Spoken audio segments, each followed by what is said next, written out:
The old mall sat like a skeleton on the edge of town, a husk of what it once was.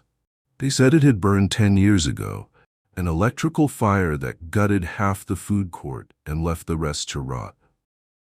But tonight, the place glowed again. Neon bled through cracked glass. A single banner hung crooked over the main entrance. "You made it." I came because of the email. It wasn't spam, not junk. It had my name, my favorite band, even my town spelled right. Exclusive VIP experience. It promised. For those who wait in line. It sounded like a dream. For weeks, I'd scraped by. Rent late, hours cut at work, my girlfriend dropping hints about our future I wasn't ready to answer. Maybe this was my shot at something good. The lot was chained off. A man in black gear waved us toward a side door. He didn't smile. No one inside smiled either, just 30 of us, scattered down the main hallway, waiting. The air smelled like dust and rust, the kind of dryness that makes your throat itch. Above us, fluorescent lights hummed and flickered, as if fighting not to die. Rodney stood behind me, heavy-set guy in a Steelers cap. He offered a chair, one of those camping fold-ups. "Might be a long night," he said. We laughed, trying to make it normal. Everyone else clutched phones, scrolling, pretending not to notice the guards pacing at both ends of the hall. Then a girl with blue hair asked if she could slip out to the bathroom. She never came back. An older man said he'd left his jacket in the car. He didn't return either. Someone muttered, maybe they got kicked out for cutting the line. Someone else joked the band only had 20 tickets, not 30. Nervous laughs. But the more I stared down that hallway, the empty storefronts, the shadow pooling in every broken shop, the more I realized it wasn't funny.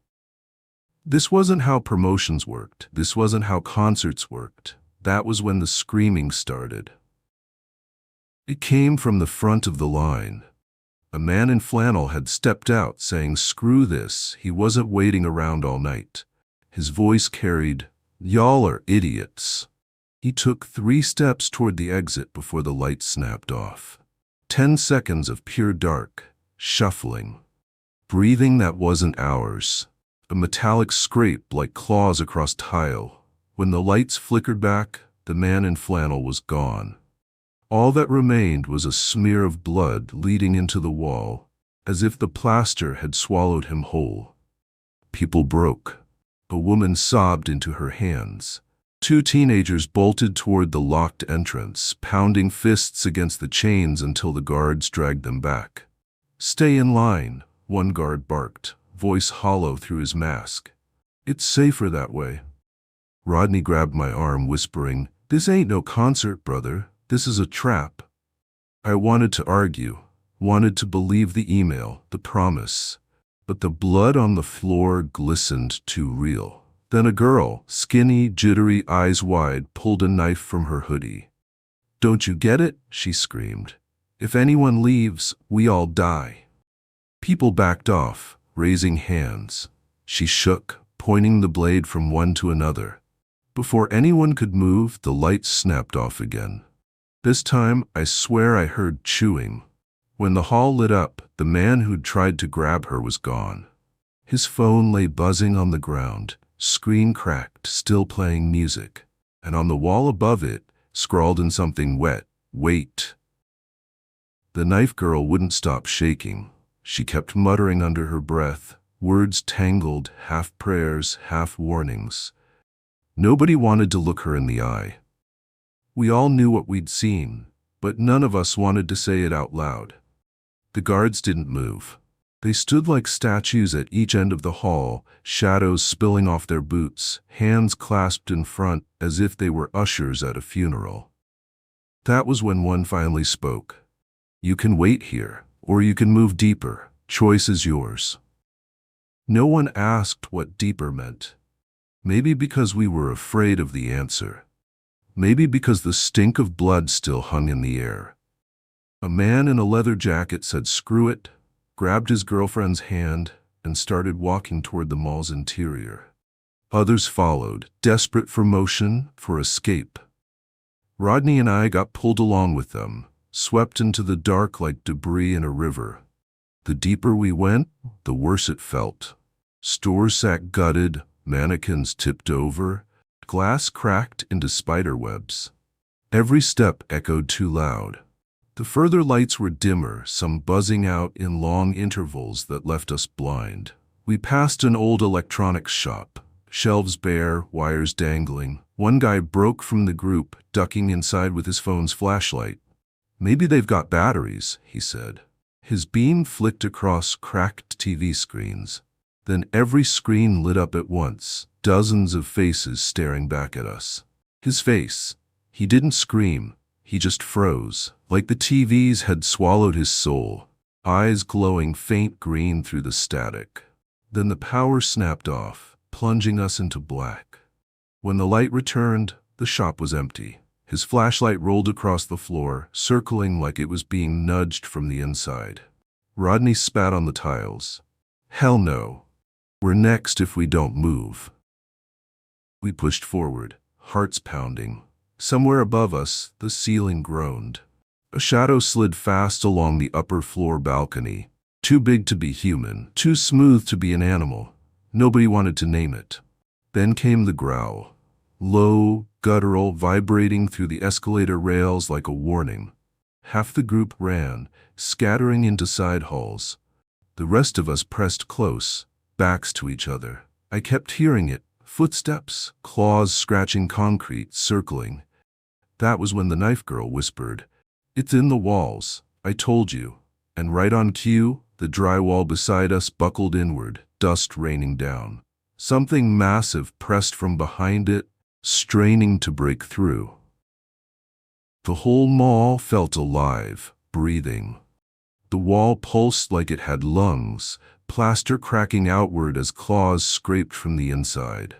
None of us waited to see what would crawl through. We bolted down the nearest corridor, Rodney yanking my sleeve, knife girl sprinting ahead like she already knew the path. The corridor twisted, narrower, lined with shuttered stores that smelled of mold and burned plastic. Then we saw it. A faded sign pointing toward the old multiplex.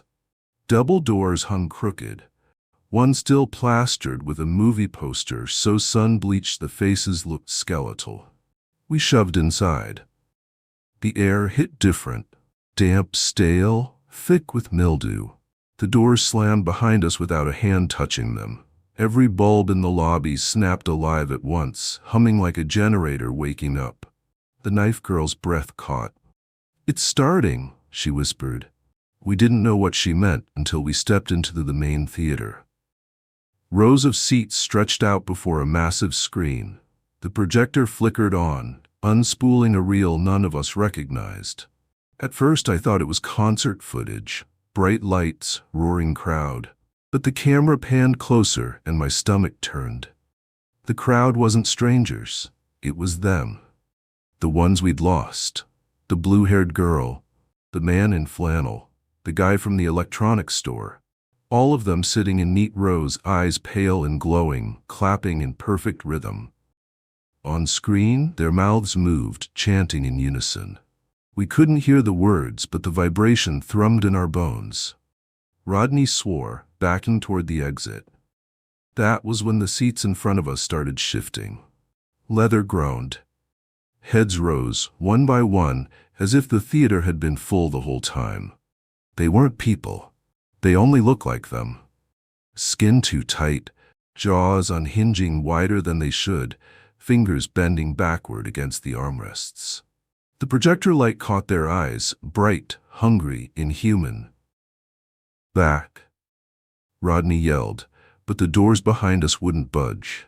Someone pounded on the metal until their fists bled. The figures in the seats rose in unison, the sound of their movement like dry paper tearing. The screen flared white. For a second, I saw something behind the image. A stage, red curtains, lights blinding, and standing in the center, silhouetted, a tall figure watching us. The knife girl screamed, stabbing at shadows, slashing at the air. Her blade connected with something I couldn't see, sparks showering as if she'd struck steel. Then the sound hit us. Laughter, low and layered, echoing from the speakers and the walls themselves. Every seat in the theater shook. Bodies climbing free. We had one choice left. Up the aisle, through the emergency exit, wherever it led. Rodney grabbed my hand. Run. We tore up the aisle, boots slapping against sticky carpet, the sound of seats tearing loose behind us. The exit door slammed shut once, twice, before finally giving way. Cold air rushed in as we stumbled into a concrete stairwell that spiraled upward. The knife girl was first, screaming at us not to stop. Her voice bounced off the walls, ragged and desperate. Rodney pushed me from behind, urging me up. I didn't dare look down.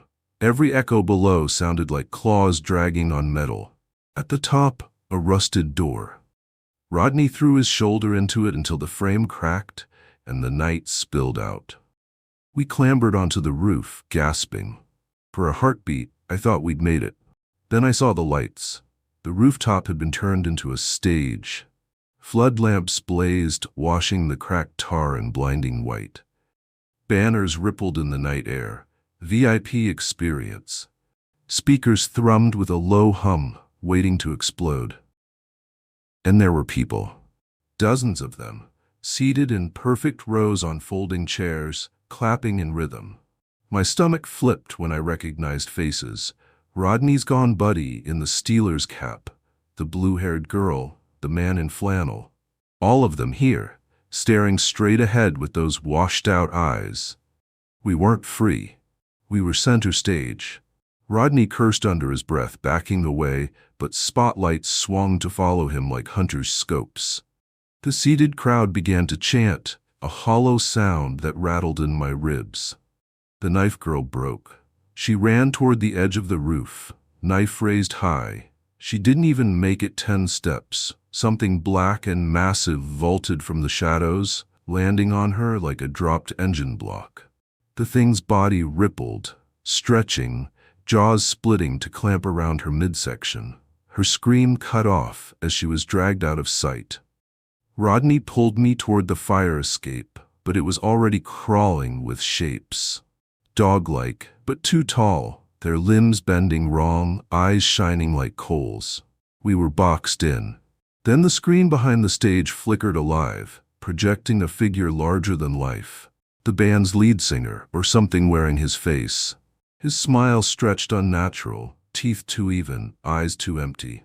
"Thank you for waiting." The voice boomed, layered and distorted. "Your patience will be rewarded." The seated crowd clapped harder, faster, until their hands blurred. Rodney snapped. He charged the nearest creature, swinging a broken pipe he'd grabbed from the stairwell. For a moment, he landed blows, bone-crunching. Then the rest swarmed him. The last I saw was his cap tumbling across the roof before he was dragged beneath them. And then, silence. Every spotlight swung onto me. The crowd stopped clapping. The singer's face leaned closer on the screen, eyes locking with mine. "You," it said. "You can go." The stage lights flared. Heat roared across the roof as flames erupted behind the banner. I ran, not because I trusted, but because there was nothing else left. When I hit the street, the mall was burning. Sirens wailed in the distance. But in the glow of the fire, I swore I saw them. Rows of pale eyes in the windows, still clapping. I kept running, and I never went back.